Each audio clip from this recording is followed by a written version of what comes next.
Hello everyone, hopefully you're all well, hopefully you're all safe, and welcome to the video. Today is my preview and my predicted starting 11 for tomorrow afternoon's game away at Villa Park against Aston Villa. Now it's time for a bit of a bounce back situation here because we're going back to the Midlands. Oh, back to the Midlands, eh? After all the controversy, against Wolves on Tuesday night, VAR, refereeing decisions, it all came out. But yesterday was the biggest joke ever. Biggest joke. Bednarek gets sent off for going like this. He pulled away from the challenge. Martial, he flung to the ground. Mike Dean gave a penalty. He wasn't going to send him off, but then the VAR guys told him to go across to the board, have a look, and say, look, send him off. And so he did. They appealed that red card, rescinded, overturned. We appealed David Luiz's for a graze of the knee with Willian Jose's boot. Does it get overturned? No. Absolute joke. The FA is an absolute joke. Absolute joke. That was never a red card, it was never a penalty, but let's fucking move on and get on with the video today, because I'm sick to death of talking about VAR and shit. But let's get on with it, guys. So here I am, with the preview and the predicted 11. So let's get into it. So my expectation for this game is for us to at least bounce back from that ridiculous loss against Wolves. Hopefully we can, but it ain't going to be an easy game. Aston Villa are having a great season. They're having a great season, but I saw their game the other night against West Ham. And Martinez, with two howlers against a guy that's just gone from Millie rocking and all this shit to just suddenly becoming a god again. Everyone's now bloody bringing back the Lingardinho shit. Prove something, doesn't it? Those two goals that Lingard scored, Martinez should have ate. If he was the goalkeeper that everyone says he is, he should have saved them. But I'm not going to question him because he was a great goalkeeper. Stepped into the plate when we needed him, but we got to get rid of him because he wanted first team football. So that's not my issue here. But hopefully he has another stinker of a game so we can beat Aston Villa, move up the table and carry on the way we're going. Because at the moment, I can see it. I can see the process is coming out. You can clearly see it. We saw in January, even though we didn't get any money back on Ozil, Socrates or Mustafi, sending Kolasinac out on loan, sending Willock out on loan, sending Maitland-Niles out on loan, we didn't get any money back again. So we've lost out on money again. Spending all this money on these players, like 35 million on Skodra and Mustafi, above 41 million on Mesut Ozil, and 18 and 19 million on Socrates. So we've made nothing back on them. But the best thing about that is, even though you're not making money back on them, you're getting rid of the deadwood in the club. You're getting rid of the mega ridiculous wages that those players were on. And I am glad of that. But the game.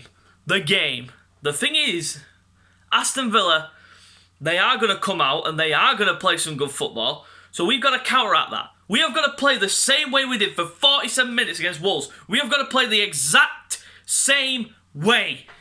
Dominate the game, dictate the midfield, batter him in defence, and then hit on the brakes whenever possible. Simple as that. And keep Jack Grealish quiet. And Ollie Watkins, mainly Grealish. Keep him quiet. Keep him out of the game. Make sure he's a spectator for the whole game. Him and Barkley are two of the best in the league in terms of creativity. Well, say the best, but not the best. But they are good. Grealish is good. He needs to be kept on a leash for this game. He needs to be kept quiet. If we let him dictate the game, we are in trouble. And if Ollie Watkins even gets a sniff in front of goal, he's scoring. because he's a great player, is Watkins. I really like him as a striker. He's strong, he can hold up the play, and he can finish. That's my only worry. But obviously then, when we do get high up the pitch, we've got to get past Martinez. And hopefully he has another stinker like he did against West Ham. Because those 2 goals that Lingard scored, my God. He should have saved them. He should have saved them. But yeah, it is going to be a tough game, and hopefully we can bounce back after that stupid loss against Wolves. But here we go. Let's go into the predicted starting 11. My predicted starting 11. Starting goal, Bernd Leno. Oh, should I say no? No. Why the fuck am I saying Leno? He's suspended. If Matt Ryan's fit, then he'll start. I don't know, but I think we're going to go with Alex Runnison, to be fair.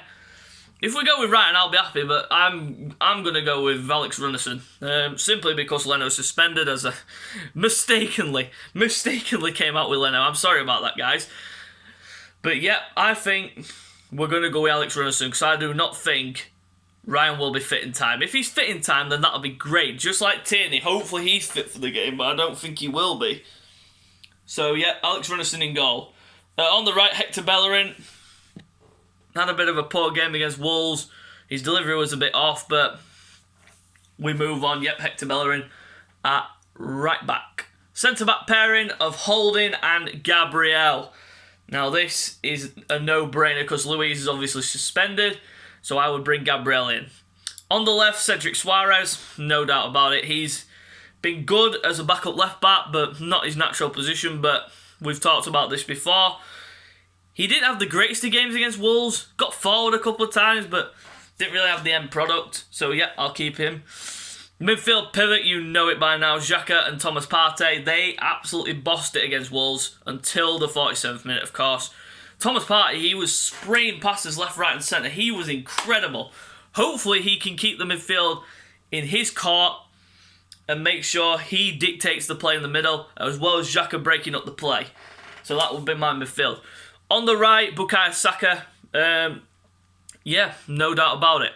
Could have had a hat-trick in that game against Wolves, but obviously and painfully he didn't get any goals, and he had the disallowed goal as well, but Saka on the right.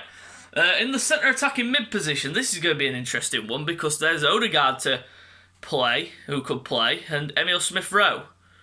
Personally, I'd bring Smith-Rowe out for this and give Martin Odegaard a chance, so I would go with Odegaard. Simply because I would give Emile Smith-Rowe a rest. Just to give him a rest, because the last game against Wolves, he was a bit off, quiet, not his best game. So I'd give Odegaard a chance. On the left, I know most people are probably going to say, well, why aren't you putting Ober in there, but I'm putting Nicola Pepe in there. You do not drop a player who's in form. If you do that, his confidence will go skyrocketing down. Simple. He scored on Tuesday, so why on earth would you drop a player? Even if Aubameyang is back, I would still keep him on the bench for an impact substitute.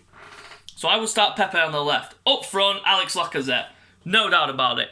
His hold-up play is incredible. His work rate is incredible. And even Smith-Rowe, I can't fault Smith-Rowe's work rate, but on Tuesday, it just wasn't there. So I would give Odegaard the chance and Lacazette up front. That is my starting 11 now. Now, I just want to say this. On the subject of VAR, I was thinking about this last night. Why on earth don't the FA bring foreign referees into the country and not just rely on the shit English referees that we have at the moment? I mean, we've got loads of shit referees. No wonder major international tournaments don't have the English referees anymore. Why is that? Because our referees are shit. Simple as that. The last time there was an English referee involved in a major World Cup or European Championship was 2010. That was when Howard Webb was the referee in the World Cup final in 2010 for Spain versus the Netherlands. That is the last time that an English referee refereed a major international tournament. Why is that? Because our referees are shit and make shit decisions and can't run a VAR if they even tried. Simple as that. It's simple. It's facts. But that is enough on VAR. So guys, I'm going to end the video here. So like I said before, hopefully we can get a bounce back against Villa. subscribe if you're new. Until next time, we will see you later.